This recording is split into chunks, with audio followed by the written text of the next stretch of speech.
Joana iš Švedijos. Ir jį klausė, ką daryti, jeigu dėl įvairių priežasčių tu negali pakeisti arba pakeisti blogos aplinkos, kurioje esi.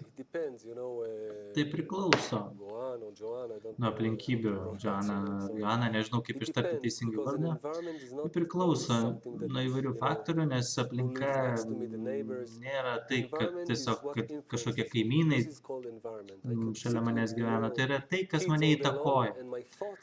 Tarkim, aš žaidžiu su vaikais, o mano mintis yra dvasingume.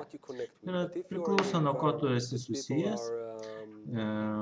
Ir aplinka formuoja tie faktoriai, ar aplinka suteikia svarbą dvasiniam keliui, ar priešingai.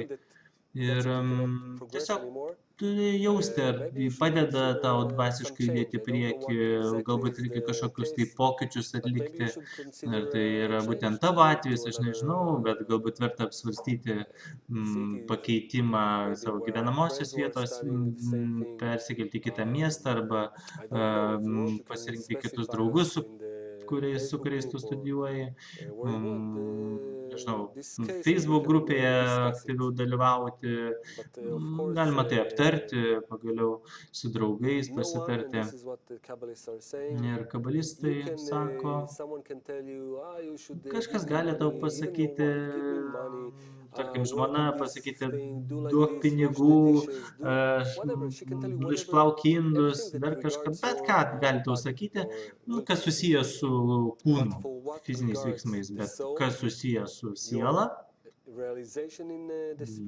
būtent dvasinio gyvenimo tikslo realizavimas, niekas, kaip Ramas sako, net ir skaitant jį patį, niekas negali tau pasakyti, kad gyvenk būtent tokiu būdu ir atimant tavo dvasinį kelią, niekas to negali daryti.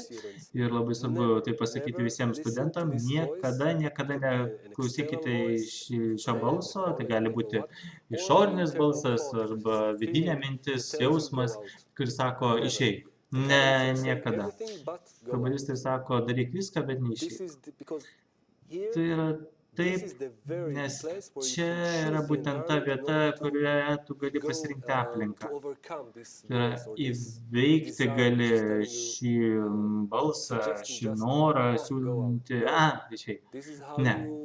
Tai yra tiesiog tokiu būdu spjausi į kūrėją, į visą tai, kas tau duota. Kūrėjas tau įveda šį norą, būtent tam, kad tu įveiktum, pakiltum virš jo, atmestum jį. Ir tai yra dvasinis darbas. Tiesiog parašyk mums arba parašyk Facebook ir mes aptarsim.